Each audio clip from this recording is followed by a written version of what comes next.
think he likes it. This time we received a bit of a prettier package, and I wouldn't like to cut you. Okay. As usual, we are greeted with the warranty card and a small manual. So we've got all the flanges, as you can see, small flanges for the oil cooling, for the downpipe, and the manifold. And this is the culprit itself. And there we go. This is it. Quite a small Turbski, man. Look at that. So much smaller compared to the 2871 that I've got for the MX-5. This is a wastegate.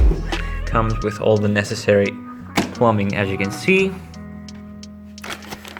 This is the rear of the turbo, and it's now time to check if there's any shaft play. Shaft play is minimal, and well, it's quite expected, if I'm honest, because there's no oil pressure running through the turbo.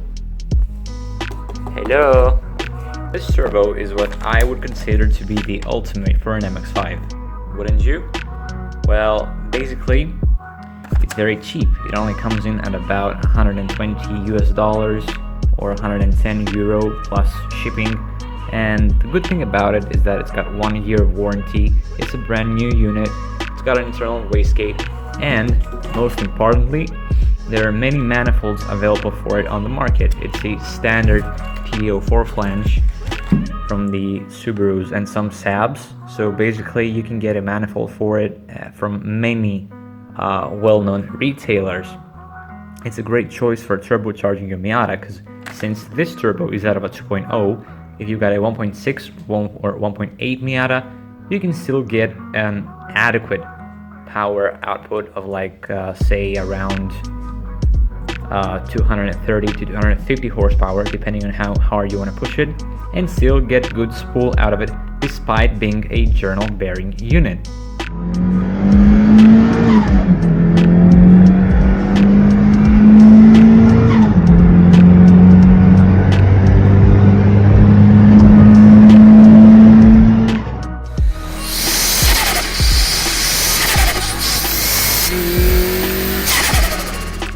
This would be my turbo of choice for a car that's a drift car or an autocross car, and in general uses where turbo spool matters. It would also be a great choice for people having smaller engines, like say Fiat or Alfa Romeo 1.4 T-Jet units. The TD04s are a quite common upgrade, which makes these little motors go from 120 to 230 horsepower. So this is the kind of turbo that would be ideal for these applications. So overall, if you're in the market for a fast pooling and cheap turbo that's going to be efficient for a car from 1.2 to 2 liters on stock internals, then this would be my turbo of choice. Thanks for watching. Check the link in the description out and use the affiliate code for your next purchase to get a discount.